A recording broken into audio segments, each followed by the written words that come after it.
This show does not constitute legal advice and is for educational purposes only. We are always available to field questions. However, until you have entered into a written agreement, your communications are not confidential and we are not acting on your behalf. Hi, thanks for joining us on Man vs. Land. Today's guest is Sharon Thorne from the Allstate Agency in downtown Plymouth. Sharon, thanks for joining us. Well, thanks for inviting me, Sarah. I appreciate it. No problem. Yeah. Why don't you share with us, who you are and what you do? Sure. I'm Sharon Thorne, and I currently own the Allstate Agency downtown in Plymouth, but before that I've worked for several different insurance agencies in the area, and I'm married and live with my husband David. We live in Plymouth, and we have 2 kids, Isabel and Evan, who are all grown up. And I'm also a very very interested member of the Plymouth Rotary Club, and I enjoy that very much as well. Sharon and I share that. Yes. Yeah, I'm also a Rotarian. So today's topic is going to be insurance and just kind of the basics of insurance to make sure that everybody's kind of in the know. So why don't you start off and share kind of the Insurance 101? Okay, well, insurance is a way for people to sort of transfer their financial catastrophe, if you will, to a third party, which is an insurance company. So you pay a small amount of money in premium, and the insurance company will back you up and pay the big dollars when something really terrible happens. Yeah, very similar to health insurance. Sort of, yes. Sort of. That's another discussion. Let's not go there. Excellent. So most folks who own a home will have home insurance, homeowners insurance, because sometimes it's required by their lender if they have a mortgage on the property. That's right. Talk about the standard things, standard provisions, things that you'll see encompassed in an insurance policy for a property. Sure. So, the standard thing is covering your home for fire. Fire, windstorm, lightning strikes, things of that nature. Those are covered on all standard homeowner policies. You want to think in terms of, what if the worst thing happens, my biggest investment in my life, what if it all goes away? Right. And so you want to make sure that you protect that, and the best way to do it is by insurance. Excellent. So fire is one thing. We live in an area where we have lots of water around us. Sure. Talk about flood insurance and when that might be needed. Okay. Well, flood insurance is usually when people have mortgages, if you are in the special flood hazard area, which is designated by FEMA, you are required to buy flood insurance. Flood insurance is provided by the federal government, but companies like myself, my agency, Allstate, and other companies out there will do all the underwriting and the paperwork. It just makes it a lot easier because we're good at what we do. The federal government may not be so good at doing those kinds of things and dealing with customer support and things of that nature. Great. But if you're in a flood area, you have the potential of being flooded out, you need flood insurance. Do not count on getting money from the government if you don't have that. Right. So you really should have it. Some people are not in a high hazard area, and they can get a much better rate if they're in, say, a preferred zone. So it's not terribly expensive. The other thing is homeowners, if they are in a flood area, would consider probably hiring a surveyor or some sort of engineer who does elevation certificates specifically for flood insurance. And that can also save them quite a bit of money on flood insurance premiums. Absolutely. Yeah, I've seen that happen quite a bit, that you're elevation-wise, you're not in a flood zone, but when you look at a linear map, then you may be in that zone. Yeah. So it's definitely worth it to talk to your professionals, your realtor, your insurance agent, Correct. your lender, to make sure that you're crossing all the T's and dotting the I's. That's right. When you talk about the disasters and things that may make your home unable to be occupied. Mm-hmm. How does the insurance help you if you have to move out of your home for Yeah. a repair period? That's an awesome question. So there's a coverage on homeowners insurance policies. Some insurance carriers call it additional living expenses. Others call it loss of use. In essence, it's the same thing, okay? And so if you lose the use of your home because of a covered claim, so that's the key. Okay. It has to be a covered claim. So it can't be for something else that wasn't insured. Okay. So a fire, wind, you have a tornado, windstorm, hurricane, ice storm, or even say a roof collapse. If you had a pile of snow that you didn't clear off and it collapsed your roof, and you cannot live there safely, the insurance company will put you in temporary housing. They pay for it. Most have a dollar limit to that. Others have a time limit. So you just have to check with your insurance agent and ask them what their policy does for them. Okay. But that's actually a very important feature of a homeowner insurance policy. A lot of people aren't even aware they have. And is that built into all insurance policies? Is it a standard feature? Is it something that you really need to make sure is there? You really need to make sure it's there. It's not. I can't say it's in all policies. Right. There's different insurance products for property. There's dwelling fire policies. That's one thing. That's an old-fashioned kind of thing, but they're often used for camps. Somebody that doesn't have central heat, and it's seasonal use, things like that. Sure. It's a very basic type of insurance. Homeowners is more of a package, and so they throw in all kinds of things. Loss of use would be one of them. Okay. Now, what about your contents? If your house burns down or if it's flooded and Yeah. you lose a lot of items? Yeah, exactly. You insure your house, and usually with homeowners insurance, it comes with personal property or contents coverage. You want to make sure you have replacement cost coverage. It's not always standard with insurance companies. Sure. Some are optional, so you want new for old if you can get it, and it's not expensive. Okay. But yes, your contents would be covered under a homeowner policy for the same or similar coverages. So windstorm, theft, fire damage. Wherever there's fire, there's smoke. Right. That goes with it. Fire hoses that hose down, and Sure. they might put the fire out, but then they destroy the inside Right. because they had to use the fire hoses. So that is also part of your loss, and your contents, your furniture that gets all soaking wet and destroyed is covered. And what's the best way to know how much property you have? How do you convey to the insurance agency or the insurance company what it is that you did lose? Well, for personal property, it is interesting. The policy itself will have a limit. So number one, there's a maximum limit they're going to provide. If you're talking a really large loss, a water damage claim, windstorm or fire, the insurance company is going to ask you, okay, here's a piece of paper, write down everything that you had. Write down everything that was destroyed. And you have to remember, what it was, when did you buy it, maybe look up what the cost to replace it is today, in today's dollars. And they kind of take your word for it, for the most part. It's a felony to commit insurance fraud. Yes. So I'm a believer that most people tell the truth. So that's one of the things that I think most people will do. But they write it all out. It's an amazing process for claims. It's pretty involved. The people on the claims side are amazing adjusters. They're very good with customers. So it does work out, but it tests your patience. Yeah, so that's probably something that you could be proactive about and have some sort of inventory already of your belongings. Yeah. There's you can go videotape all your rooms. You could snap pictures and upload them. There's right now there's probably a number of different online sites where you can create an account. In fact, on Allstate.com, there's a place called Allstate Locker, I think is what it's called.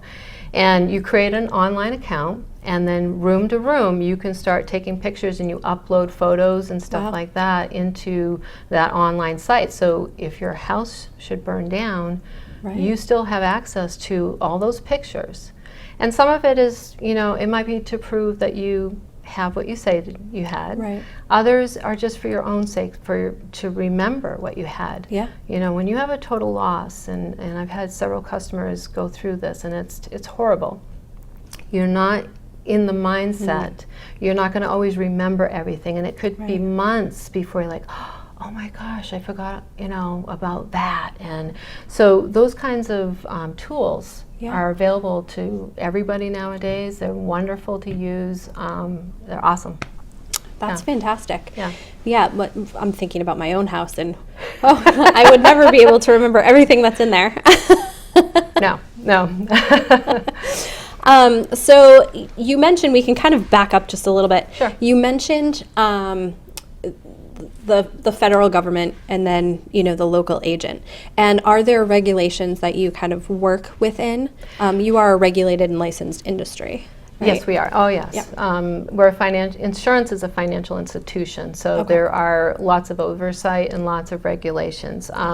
Primarily for the kind of consumer products, a homeowner is going to buy homeowners insurance or some sort of fire insurance, and so insurance companies or insurance regulations are managed by the state. They're all on the state level. So I'm licensed with the state of New Hampshire. Okay. What does that mean? That means that I can sell policies, I can consult with customers and give them advice, I can explain coverages and things like that to them. So my license gives me that ability to do that legally. Right. So it's all state regulated is what it is. Do that help? Yeah, absolutely. Just to give some context as to where you're coming from. We talked about the federal government. That was primarily with the flood insurance. With the flood insurance, yeah. Okay. So you had touched on different types of policies, and that there was a fire only, and that was mainly for like camps and whatnot. So it's not an one size fits all. It's it's dependent on really what your use is of that property. Sure. And what you need it for, and that goes back to talking with your agent, and part of your home ownership team, Right. that they're going to advise you kind of the best product for what Yes. your use is. Yes, and I encourage anybody to talk to their insurance agent, or if you don't have one, to look one up. And having a local agent is really important. Somebody that you can walk into their office, you can sit, down face to face, Yeah. eye to eye, and you really can get a lot more insight on information about things rather than, online stuff, it's too much. It's almost Right. overload, and often generic or misleading. When you talk with somebody local, they're going to be licensed in that state. They're going to understand the products that they're Right. selling Yep. and can best explain it to you. There's products, the fire, the homeowners, but what about if you own a condo? What kind of insurance is that? Sure. What about a mobile home? Is that the same as homeowners Right. or not? Right. Is it? We don't know. I don't know. Ask your agent. So, Yeah. but so your agent's going to guide you, one, out of necessity, because that's how you have to insure that property, but Right. two, who are you? What are you about? Sure. What's going on in your life? Right. Do you have a home office? Right. Do we need to cover that? Right. Is your husband a contractor and he's using your outbuilding for his workshop? Is that covered under your homeowners? Right. It might not be. Right. Ask your agent. Absolutely. Sure. Yeah. And if you have workers there, if you have a nanny coming in, if you have landscapers, people, liability, it kind of in general. Absolutely. So what Yeah. is covered? Right. So if you do have a total loss, and your house needs to be rebuilt, what are the limits in which your insurance policy will cover? How do you determine, or how does the insurance company determine how much will be given Yeah. for that? Well, it's, you were starting at the end. The house burned down, and here's your policy already made. Right. Let's hope that you had enough coverage. Right. Yeah. So it really kind of all started at the beginning. Sure. But so once the fire has happened, everything's just sort of like frozen in time. So you go to the policy. What does the policy say? What is that limit? And that's the maximum that's going to get paid. There are some carriers, Allstate's one of them. There are other carriers that do offer a little additional coverage if necessary due to unforeseen circumstances. Sure. But generally speaking, it's that limit. The next thing is, what was the house that you had? A lot of people tell me they might have this big house, they raised 3 or 4 kids, they have 5 bedrooms and 2 bathrooms, or a big garage or a barn, and they don't need that anymore. If my house burns down, I'm not going to build it like this again. Well, you got to talk to the insurance adjuster if you're going to downsize. So Okay. The opposite's true. If you're going to upside, if you're going to go bigger, Sure. you need to pay the difference. But Okay. so the insurance adjusters are going to look at what you had, and that's sort of the limits of the policy and what was your house, and try their best to adjust it based on exactly what you had, Right. assuming you replace it the same way. Right. And that's not always the case. So insurance is proactive. It should be. Should be proactive. Yeah. So you want to talk with your agent about, what you have, and be open. I think it's a continuous dialogue as well, because you Yes. make improvements to your house. You add on to your house. Yeah. Yeah, I recommend people meet with their agent. We do in our office every year, maybe 2 years at the most. I say, you're going to get a call from us, and we're going to invite you in the office, and we want you to speak to me. And if you live far away, we can do it on the phone. But to have a conversation at least once a year, maybe every 2 years at the most, just a quick review, make sure things are in place. You haven't changed anything that's going to affect your exposures, Right. uninsured exposures possibly, or underinsured. At the same time, there might be changes on the insurance level that you need to know about. So it goes both ways, but you have to be your own advocate with your own Absolutely. property and your own property insurance. And if you haven't heard from your agent in a year or 2, call them and make that appointment and sit down and talk to them.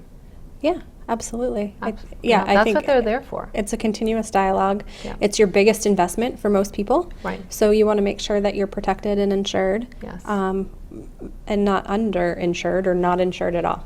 So keep that dialogue going. Let's talk about some maybe hot button issues Sure. that you're experiencing right now. Yeah, probably if I had to think about a question that's been asked more often, it's coming more frequently as well, and that would be people that might be renting their house out. If you move out of your home and you're renting it out, that's a very standard transition from homeowners insurance to some rental type of property insurance. So there are products for those. It's the ones that are doing the Airbnb thing. It's the ones that use these online sites, and they rent their house out a week here and a week there. Sure. Those are very unique, and they're not easy to insure. They are outside of the box and insurance companies, they live in a box. It's very structured, because we have to file contracts with the insurance departments of the states. Sure. We have to have the rules. All of those are laid out in advance, and when people use creativity, We can't be 'cause, creative. it's very hard. We do move to it, and it is coming. There are the insurance companies are researching this and figuring out how can we meet our customers' needs and demands. Because if we can't do it, someone else will. Right. It's ultimately going to happen, and we're a competitive business, so we want to do that, but it's not easy. And what I've been finding recently is the products that are out there available right now for the scenarios where you occasionally rent, you're not getting the best kind of insurance. Okay. It's very difficult to find. And I'd love to hear from anybody out there that's listening, that if you've talked to someone and they offer a homeowner type product or Sure. some really excellent fire insurance with good liability, that's a reasonable price. I would love to hear about it, because Yeah. I have customers asking me, and I can direct them to some place if I can't do it. Excellent. Yeah. Well, yeah, if you have questions or feedback on the Airbnb insurance scenario, definitely reach out to us on Facebook at Man vs. Land NH and leave comments there. And we'll get them to Sharon, and Yeah. she'll get them, she'll take that into account and see Yeah. what she can come up with. Yep, definitely. No, that's probably one of the big hot buttons for active questions that are people doing that kind of stuff. Great. Yeah. Yeah. What are some other things that you may need insurance for that you're doing with your house that you kind of like one-off scenarios? Well, a home office is probably, people working out of their home. Sure. That's telecommuting and things like that. So Okay. homeowner policies, don't ever assume homeowners just cover stuff, Right. because it doesn't. You might luck out, but it doesn't always. Home offices are covered, sort of, yes, maybe a little bit, so it's always good to just check with your agent what the limitations are, and what are you doing in a home office, and there's limitations on your office equipment, and the laptops are a big deal. Okay. If you use your laptop for business Mhm. while you're in your home, you'll have a certain limit of protection in case it's stolen, or you had it plugged in and there was a surge and it blew up on you, or got damaged somehow Interesting. that way. You would find a certain amount of coverage for your laptop. But you take that laptop, which is portable, it's the home Mhm. idea of it, and you take it off your premises, and that coverage that you might have had is down to hardly anything. Interesting. Very important. So, Wow. like I tell people, as long as if you know about it, Mhm. you can mentally prepare yourself for. Right, yeah. What can you do about it? Can you change that? Maybe. It all depends. You really have to talk to your agent about your Yeah. specific case, your specific scenario, Yeah. and and let them ask you questions and kind of dive in a little bit of detail, Yeah. because they need to know.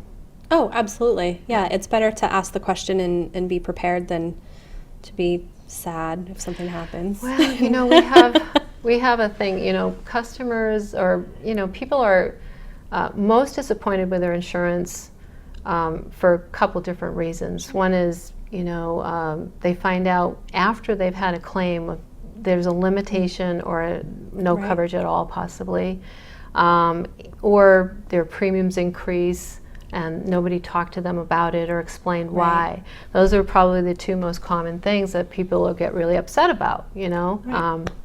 So again, that's one of the reasons why we try to talk to our customers at least once a year, once every 2 years or so, Yeah. to just to try to explain those things or dive into the little, Yeah. what's happening, Sarah? What are you doing? I mean, you have a home office, so what Right. where are you covered Sure. for these things? So Right. Yeah, open dialogue. I can't help you if I don't know about it. Right. So. Absolutely. Absolutely. And, just a quick story. This summer I had an event. I got married at my house, and I called my insurance company and I said, what do I need for this? And Sure. and they wrote just a small little policy that covered the event and any liability that I would have. And it was a smooth, very uninteresting event, Yes. nothing Yeah. bad happened, but it made me feel good to even just cut that small check to make sure that I was covered. Right. And I knew that I'd be taken care of. So Well, that's good that you were, active in inquiring on that. yeah, absolutely. Yeah. Any other little nuggets of wisdom that you want to share with us? Nuggets of wisdom, let's see. Right. Well, I've said it more than once, to talk to your agent about it. It's really important to be your own advocate. Honesty is the best policy. It really is, because they'll find out sooner or later. Right. We were talking earlier about the home inspections and things that Yeah. insurance companies do. It's not always the most pleasant part of what insurance companies are about, but I mean they're promising that they are going to possibly be paying out a large amount of money if something bad happens to your home. Yeah. And so it's the interest of the insurance company to inspect Yeah. Yeah. people's houses to make sure that they fit the mold. Mhm. And so you just want to make sure that as a homeowner, the upkeep on your home, that you keep up with maintenance. If your house the paint is peeling or it needs to be restained, that you take some precautionary actions to take care of those things. If your roof is, before your roof leaks, to make sure you replace it if it's looking like it's worn and it needs to, it's been Yeah. 15 years. It really should start. I don't care if your shingles are supposed to be 40-year shingles. Right. I don't know about that. Sometimes they can last longer. I'm Sometimes not a a roofer, lot but shorter. Yeah. It can, and Yep. it depends on where you are. Are there a lot of trees hanging over your Sure, roof yeah. and causing a lot of moisture issues with moss and lichen growing on the roof surfaces, and a lot of wind? Are you in a high elevation area where there might be a lot of wind? And so different homes could have the exact same roof, same year, but they're going to experience wear in a different way just because of their location. Sure. So, but just common sense kinds of things. Take care of your property to just keep it properly maintained to avoid having a claim. Because even though you have insurance, it's not fun. It's not a Right. good experience to go through. Right. So, Now, one thing that I did want to mention and go over in this, we don't have to delve into it because it's a much longer discussion.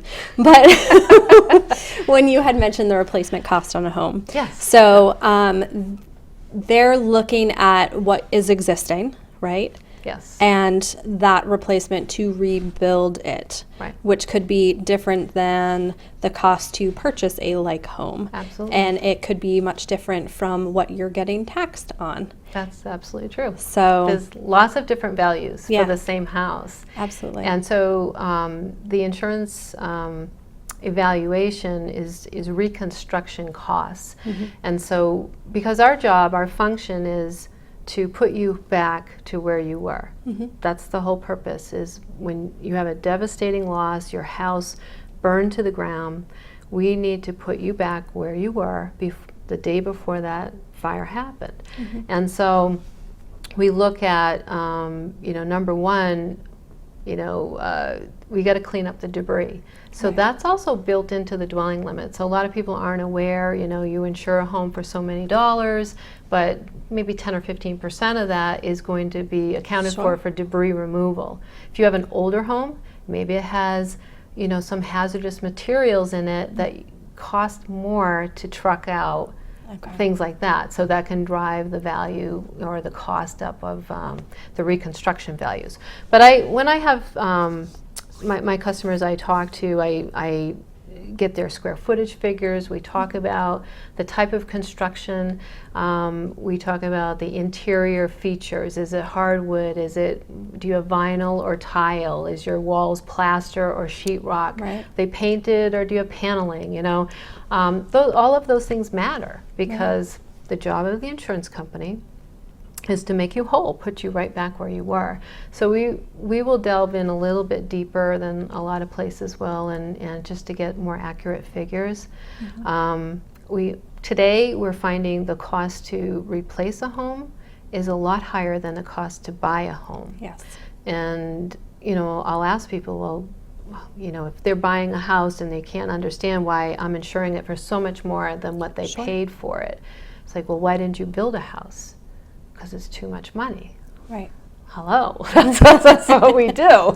We have to build it. We can't just Sure. go buy your house. Right, and that's a good reason to have that yearly or every 2-year checkup That's right. to make sure that you're insured for For the right value. the right value. Yeah, if you build an addition and didn't report it. Yeah. If you finish your basement and put in rooms and so on, or your garage you made into living space, Sure. all of that, that's going to matter. Yep. And, you have to be proactive and report that. We're not there to report it to the tax man, We're here to make you whole. That's all Right. that we want to do. Right. One of the hardest things too is with, I find with people, especially elderly couples, again, they might have raised their family in this big old farmhouse, and it had outbuildings or a big long, L with a barn on the end of it, and they will they wouldn't ever need that same kind of home, but I tell people, we insure the house you have, not the one you want. Right. So we still have to insure that house for that house reconstruction value. Good information. Yeah. Yeah. Okay, so the the lessons from today is talk to your insurance agent. Yeah. A lot. Be honest with what you have. I think that it's very important with your property, your home being, your biggest asset for the most part, Right. that you have all your ducks in a row, Yeah. because you don't want to lose that with just, Yeah. you know, And you'll be surprised that most agents are going to feel, they care. Yeah. They want you to feel comfortable. They want you to, be in a good position, because the last thing, I ever want to do is tell somebody, I'm Right. really sorry, you're not covered for that, or Right. you don't have enough. Mhm. Or you remember that time we talked about this and you didn't want to add it on? Right. I don't like to do the I told you so kind of thing either. So. But it is, you do have to be your own advocate. If you don't hear from your agent, call them first. Yep. Book it today. Yeah, absolutely. So. And local is better. Well, it's interesting because a company, these big insurance carriers like an Allstate, Yeah. one of the great things that I love about them is, yes, they are a huge national company. They're all over the place. But they still believe in the delivery of personal service on Main Street America, and that's kind of what I do. It's like what I like to do, and and I think most agents do enjoy that. Yeah. That kind of work. Yeah, and you are, you're in the community, you're ingrained in the community, and all of your customers and clients, and that's kind of where the personal touch comes Yeah. from, and she's really looking out for you, because she doesn't want to meet you in the grocery store and know that she just gave you bad news, so. Yeah, I mean, you do what happens. you do. Yeah, So. it happens. No, that's good. Yeah, this is we always are happy to answer questions too. Great. Anytime somebody has that what if this, Sure. or we're doing that, it's always best to ask before something bad's happened. Sure. To make sure. Absolutely. Yeah. Well, thanks for joining me, Sharon. I appreciate it. This is fun. Awesome. Well, Sharon Thorne from Allstate on Main Street, Plymouth. And if you have any questions or feedback on any of the topics that we discussed today, certainly reach out to us on Facebook at Man vs. Land NH, and we will get you answers. And thanks again. Yeah. Thank you. All right.